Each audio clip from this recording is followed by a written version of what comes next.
मैं देवों के देव महादेव के चरणों में प्रणाम करती हूँ। मैं गौरी पार्वती माता के चरणों में प्रणाम करती हूँ। मैं कार्तिक गणेश दोनों भैया के चरणों में प्रणाम करती हूँ। मैं सभी देवी देवता चरणों में प्रणाम करती हूँ। जितने गुरु भाई बहन लोग उनको मैं प्रणाम करती हूँ और महादेव से ही दया मांगती हूँ। सब पर दाय कीजिए, पल पल दाय कीजिए हे महादेव। कैसे एक ब्राह्मण महादेव के नाम का सुमरन करने से उसका ज़िंदगी सुधर जाता है, इसी के बारे में मैं कथा सुनाने वाली हूँ। एक गांव में एक ब्राह्मण रहता था। वो ब्राह्मण बहुत महादेव का पूजा पाठ करता था। रोज़ ब्राह्मण कहूँ कहूँ कथा कहाने जाए और महादेव का पूजा पाठ भी रोज़ करे। रोज़ विष्णु भगवान कथा कहाने जाता था, मगर वो महादेव का भी पूजा करता था घर में। एक दिन दूसरा गांव में वो ब्राह्मण को कथा कहने जाना था। वो ब्राह्मण का एक पत्नी थी, 6 पुत्र था और माता पिता भी थे और 7वां पुत्र होने वाला था वो ब्राह्मण को। वो जब दूसरा गांव में कथा कहाने ब्राह्मण जाते रहता है तो क्या देखता है कि एक जंगल में एक स्त्री एक पुरुष के संग बैठी हुई है और अपना वो प्रेम भाव से बतिया रही है। उस स्त्री को रूप को देखकर ही ब्राह्मण मोहित हो जाता है और उसके पीछे ही पड़ जाता है और अपना वो प्रेम में उसका पड़ जाता है। और घर पर आकर वो ब्राह्मण पूजा पाठ छोड़ता है और उदास बैठ जाता है। तब पत्नी पूछती है अपना पति से, ब्राह्मण देवता से, कि आप ये बताइए कि आज जब कथा कहाने गए थे तो क्या ऐसा बात हो गया कि आप घर पर आकर अन्न जल त्याग दिए हैं और इतना नचीन से चुपचाप बैठे हुए हैं। ब्राह्मण को खाली वो स्त्री का चेहरा लौकता है और उसे कुछ भी समझ नहीं आता है, क्योंकि उसका प्रेम के मुंह में वो ब्राह्मण पड़ गया था। अब उसको मन में ही समाया हुआ था ब्राह्मण का कि मैं उसी के साथ जाकर रहूँगा और मैं उसी के पास रहूँगा।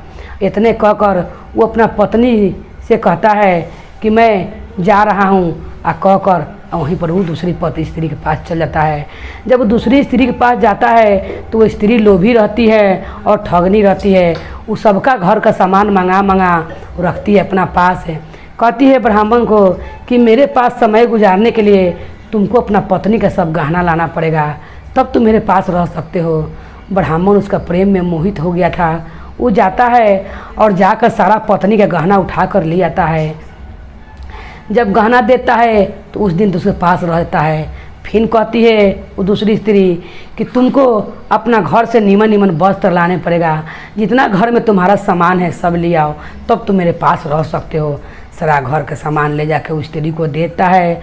पत्नी बहुत दुखी होती है और कहती है अपना पति को कि आप ये क्या कर रहे हैं, ऐसा क्यों कर रहे हैं। पत्नी को अपना धक्का मारता है और कहता है कि आज से मैं तुमको साथ नहीं रहूँगा।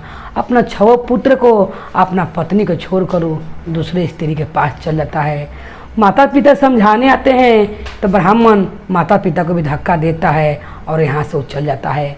जब जाता है तो गांव से लोग जानते हैं कि ऐसा ही काम कर रहा है, गलत काम पंडित जी कर रहे हैं। उसको गांव से निकाल दिया जाता है और कहता है जी ये गांव में तुम नहीं रहोगे, तुम आज के बाद ये गांव में आना नहीं। ब्राह्मण दूसरा गांव में स्त्री के संग रहने लगता है।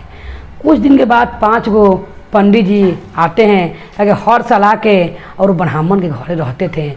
तो ब्राह्मण के घर का पता पूछने लगते हैं कि ब्राह्मण का घर कहाँ है। गांव के लोग लाज से बोलते हैं कि इतना पूजा पाठ ब्राह्मण कर रहा है कि ये गांव से दूसरा गांव चल गया है, क्योंकि हर समय भक्ति में लीन रहता है। उसके पाप के बारे में ब्राह्मण को 5 ब्राह्मण को नहीं बताता है।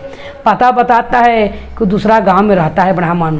5 पंडित जी रहता है। 5 पंडित चल जाता है और जाकर वो ब्राह्मण का दरवाज़ा खटखटाने लगता है, जहाँ पर दूसरा स्त्री के संग रहते रहता है। और कहता है 5 ब्राह्मण कि आज रात भर के मुझे आसरा दे दो और भोजन बना के मुझे खिला दो। वो ब्राह्मण जो रहता है, जो दूसरा स्त्री के फेरे में पड़ता है, रात भर के लिए 5 ब्राह्मण को रख लेता है, मगर ये नहीं बताता है कि मैं दूसरा स्त्री के साथ रह रहा हूँ, अच्छा मैं अपना पत्नी को छोड़ कर आया हूँ। 5 ब्राह्मण रात को रहते हैं, भोजन करते हैं और सोने का टाइम होता है। तब कहते हैं कि मैं महादेव का भजन करता हूँ, मैं भजन कर ही के सोता हूँ। इतना व्यवस्था होता झाल ढोल का तो बहुत बढ़िया था। वो ब्राह्मण कहता है कि झाल ढोल तो मेरे पास नहीं है, ऐसे ही रात भर बैठकर महादेव का नाम का भजन हो जाएगा।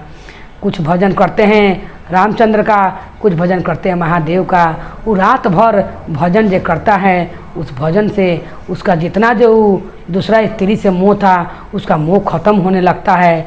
और जब भोर होता है तब पांचों ब्राह्मण जाने लगते हैं। तब कहते हैं ये ब्राह्मण को कि तुम्हारा भक्ति से मैं बहुत प्रसन्न हुआ हूँ, तुमने हमारे चलते रात भर जागे हो और मेरे संग भजन कीर्तन किए हो। तब उसी समय बोलता है कि मैं बहुत पापी हूँ, मैंने कोई भी भजन कीर्तन नहीं, मैं तो पापी हूँ, मैं दूसरा स्त्री के संगे आकर रह रहा हूँ।